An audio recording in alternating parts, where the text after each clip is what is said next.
जय श्री कृष्णा, जय श्री राधे, जय माता दी। नवरात्रि की विशेष हार्दिक शुभकामनाएं आप सभी को और हिंदू नववर्ष विक्रम संवत 2080 की भी बहुत बहुत शुभकामनाएं। साथियों, नवरात्रि में कुछ विशेष नियमों का पालन करने से आपके जीवन में खुशियां और समृद्धि प्राप्त होगी। इस वीडियो में हम बात करेंगे कुछ ऐसे विशेष नियमों की जो इस नवरात्रि में आपको अवश्य प्रयोग किए जाने चाहिए आपके द्वारा। पहली बात तो यह है कि कलश स्थापना ईशान कोण में करना चाहिए शुभ मुहूर्त में। दूसरी बात यह है कि 9 दिनों में हवन अवश्य किया जाना चाहिए और हवन में आम की लकड़ी का प्रयोग करना बहुत अच्छी बात होती है, शुभ होता है हवन में आम की लकड़ी का प्रयोग करना। तीसरी बात है माता को सिंदूर चढ़ाना बहुत शुभ होता है। आपके धन का विस्तार होना और धन में वृद्धि होना। कई बार जातकों के द्वारा ये प्रश्न होता है और सबसे ज्यादा प्रश्न पूछा जाता है कि धन तो आता है परंतु बचता नहीं, यानी खर्चे इतने ज्यादा हो जाते हैं कि धन के बचने का प्रश्न ही नहीं उठता है। तो जिनके साथ ये समस्या हो रही है, ऐसे जातक इन नवरात्रि में माता को सिंदूर चढ़ाएं तो उनका धन सुरक्षित रह सकता है और धन में विस्तार भी होगा। अगली महत्वपूर्ण बात यह है कि नवरात्रि में शुक्रवार के दिन माता को श्रृंगार चढ़ाना और खीर का भोग लगाना बहुत शुभ होता है। इससे माता लक्ष्मी प्रसन्न होती हैं और आपके जीवन में धन का विस्तार होता है। प्रथम दिन अर्थात प्रतिपदा के समय जब आप कलश स्थापना कर रहे हो पूजन के समय, तो माता के चरणों में गुड़हल के 5 फूल रख दीजिएगा। और जब नवरात्रि का समापन होता है, जब आप हवन यज्ञ करके माता रानी को विदा करते हैं, उसके बाद उनसे आशीर्वाद लेने के बाद इन 5 गुड़हल के फूलों को उठा लीजिए और उसे अपने पर्स में, अपने अलमारी में या जहां आपकी धन संपत्ति आप रखते हैं उस स्थान पर रख दीजिए।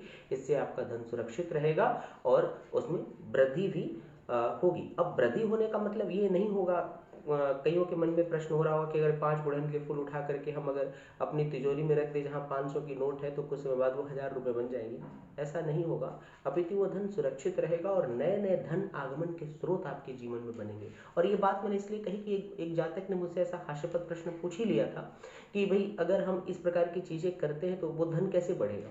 तो इस प्रकार का अगर आपके मन में प्रश्न आ रहा हो तो ऐसा नहीं है, आपको धन में विस्तार होगा, आपके कार्यक्षेत्र में विस्तार होगा तो स्वाभाविक सी बात है कि जो धन आपकी तिजोरी में, आपके पर्स में रखा होगा उसमें पैसा आएगा और आपके जो अनाप शनाप फालतू के इधर उधर के खर्चे होते हैं वो किसी न किसी प्रकार से रुक जाएंगे। जैसे कभी बीमारी हो गई, चोट लग गई, उसमें आपके पैसे खर्च हो गए, तो ये माता रानी की विशेष कृपा होगी कि आपकी यहाँ पर धन का खर्चा नहीं होगा और ये आपकी बचत होगी। अगली महत्वपूर्ण बात यह है साथियों कि एक अखंड दीप अवश्य जलाइए और अखंड दीप जलाइए नेतृत्व कोण में। नेतृत्व कोण का मतलब होता है अब जहां पूजन का कमरा है, जहां कलश स्थापना आपने की हुई है, उसका नेतृत्व कोण होगा दक्षिण पश्चिम का कोना। तो कलश स्थापना ईशान कोण में करना है और दक्षिण पश्चिम की तरफ जो कोना बनता है वो नेतृत्व कोण है और वहां पर आपको एक अखंड दीप जलाना है। अखंड दीप का मतलब वो 9 दिनों तक बुझना नहीं चाहिए और वो जलते रहना चाहिए।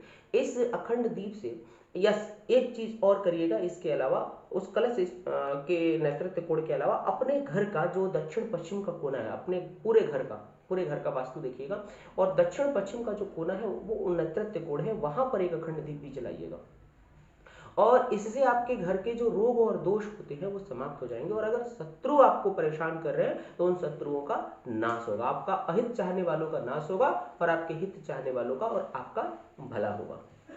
साथ ही नौवें दिन, नवरात्रि के 9वें दिन, 9वीं वाले दिन 9 कन्याओं को, और कोशिश करनी चाहिए कि कन्याओं की उम्र 9 वर्ष से कम हो, तो 9 कन्याओं को अपने यहाँ आमंत्रित करें, उनके चरण धोएं, उनको रोरी से टीका लगाएं, उनको दक्षिणा दें, उनको भोजन कराएं, उनको दक्षिणा दें और उनको कुछ न कुछ बढ़िया गिफ्ट दें उनकी और उनको विदा करें, उनसे आशीर्वाद प्राप्त करें, तो भी आपके जीवन में सुख और समृद्धि आएगी।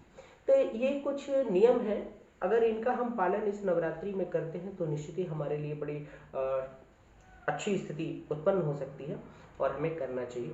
तो आशा और उम्मीद करता हूँ कि आप लोगों को ये जानकारी पसंद आई होगी और आप लोग ऐसा करें, माता रानी आप पर कृपा करें, ऐसी मेरी उनसे प्रार्थना है।